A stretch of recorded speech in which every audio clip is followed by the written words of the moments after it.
Hey everyone, welcome on in here to the ADP Average Dudes podcast. And something a little bit different this time around. Something we're going to try out here, and we'll probably make these more consistent later on in the summer. But I kind of figured it might be a good time to get one out there for this. So this is what this is going to be is just kind of a shorter, quick blurb news roundup, right? OTAs are opening up, training camps are going to be opening up. There are still some free agents out there to be picked up yet. Your veteran running backs, your Dalvin Cook, your Kareem Hunt, Zeke Elliott, Leo Fournette, DeAndre Hopkins. We're still waiting on somewhere for him to fall as time of recording this. So what this is going to be is just kind of a news roundup. We're going to do this, once, twice a week, maybe, especially as things kind of start to get going here later on this summer. And this isn't going to be much. It's just me. There's no Tanner today. Just Matt Mormon here. I don't even know if I actually introduced myself at the start of this, but just me. And yeah, what this is, I'm just going to give you some news items, quick thoughts on nothing, not going to be anything too much. If there's any big news, we'll probably do an emergency 2-man episode.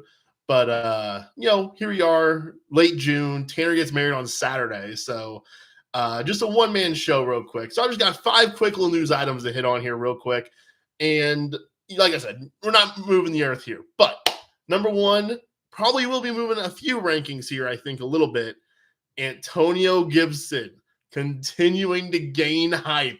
The hype train is running away for Antonio Gibson.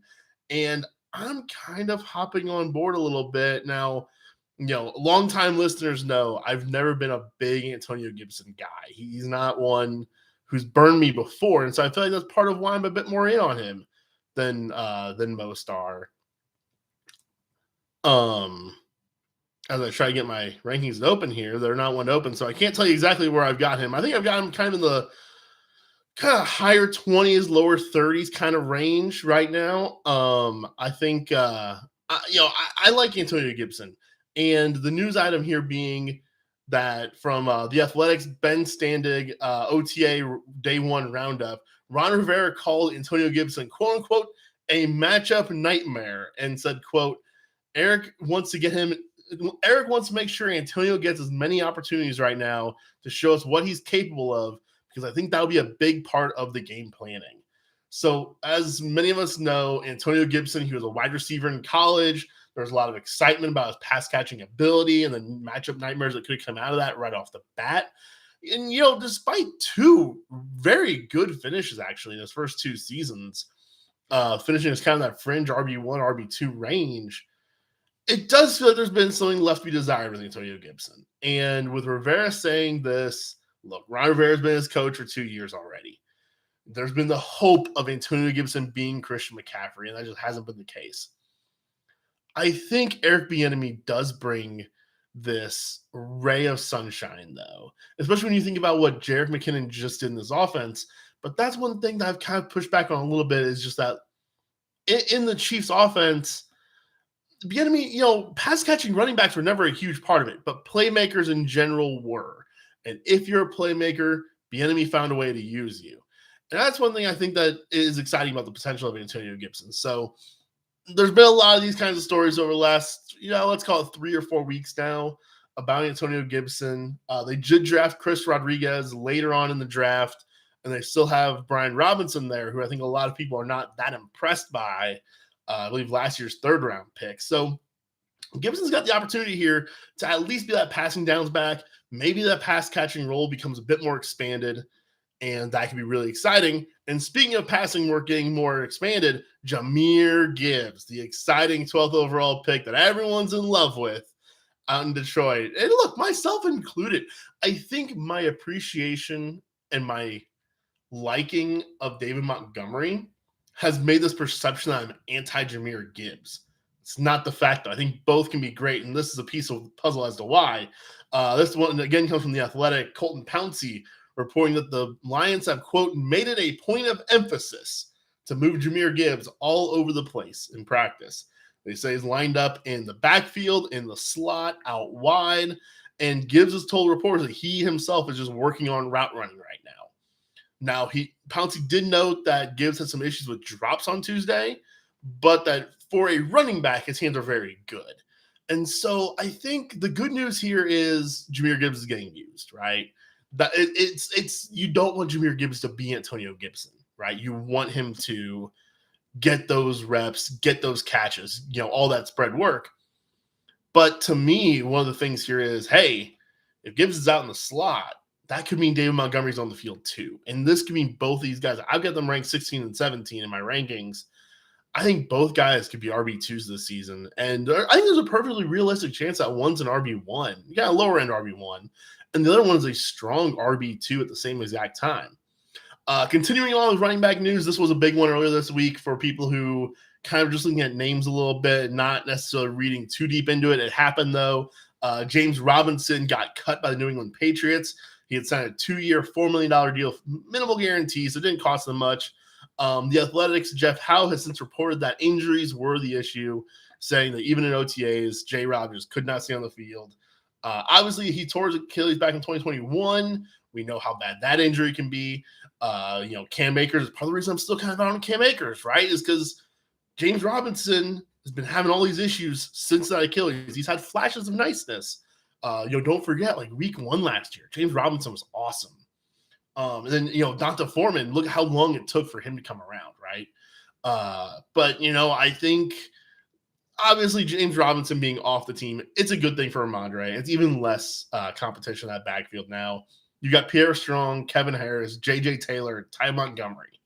Like I kind of mentioned at the start, there are those veteran running backs still kind of lurking around that could bite at any time. They're gonna bite some of these backfields. Make no mistake about it. And so on one hand, you're excited about that, what this means for Ramondre Stevenson not having James Robinson. On the other hand, they did sign a running back to a 2-year, $4 million deal, and that running back is no longer there. Does that mean they're going to make it a priority to bring in one of these other running backs?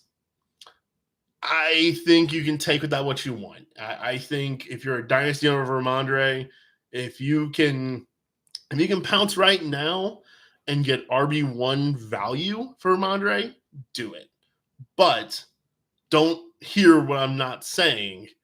If you're not getting RB1 value, hold him, because I think there's a chance he does. And also, one thing I've always found with dynasty trading with the Patriots running backs is people don't like to trade for them because there is that history of the Patriots running backs being a running back by committee. Next up, Saquon Barkley, sticking with running backs here real quick. He's threatening to hold out. He says, he doesn't want to reset the running back market, but he does want something more than the franchise tag. July 17th, that's the date to know there. And then Eric Gray and Matt Breida, those are the running backs to know. So I don't think there's much use in this, really. I don't think he's going to hold out. I think with the way the current NFL CBA is structured, it just doesn't tend to work out for you to. Doesn't make a whole lot of sense to. In the past, it did a little bit more, and I think we saw a couple of those back in like the late 2000s. Then obviously there was Le'Veon. Probably about 6 years ago now, when he did his. Then just the one last thing to touch on here, also contract related. Kirk Cousins does not expect that contract talks until March with the Minnesota Vikings. And personally, I don't even expect him to have contract talks with the Minnesota Vikings then. I fully expect Kirk Cousins to then hit free agency. And the one reason I put this in here, just because, Kevin Seifert of ESPN, he's the ESPN Vikings beat reporter. He mentioned this with Kirk Cousins. The thing I think that's important to note is that Justin Jefferson, and maybe more so Jordan Addison, do have a bit of an unknown at quarterback next year. It could be a good thing. It could be a bad thing. We don't know what it's going to be. Kirk Cousins, as maybe flawed NFL-wise as he's been really good for fantasy, though. He's been really good for his receivers. Think about Adam Thielen and Justin Jefferson, Adam Thielen, Stephon Diggs, right? There's been fantasy goodness there to have. So, again, this is a dynasty note. Kirk Cousins probably not on the Vikings next year. We already kind of knew this, but it just kind of creeped between the headlines. I thought it was good to bring it up and touch on again. So that'll do it for me here with the ADP. Be sure to like and subscribe. Follow the channel on all of Spotify, Apple Podcasts, everywhere you get your podcasts. We're on YouTube. I'm live there right now doing this. No one's watching. I'm not expecting that anybody will watch this one because I did just kind of spur of the moment, make it live. There was no promotion there, but the video will live on. But yeah, that'll do it. We'll have a couple more episodes next week for you. We got to figure out the timing and the scheduling and kind of what we're going to talk about. Obviously, huge congrats to Tanner and Jen. They're getting married this weekend. Me and Rebecca are about to head out here in just a bit to head that direction. So we will talk to you guys next time. Like I said, next week, be on the lookout. We'll probably have a little bit of content for you guys, but next week could be a light week, depending on what that happens there. But I like these news videos. Let me know what you guys think about these kind of shorter podcasts. We're living about 10 to 12 minutes, I think, right now in this one. I think that's kind of where we want to range. So let me know what you guys think. Do you guys like this format? Do you want us to just keep with kind of the 40-minute episodes? Do you like having these 10 to 12-minute ones sprinkled in there? Let me know, and we will talk to you next time.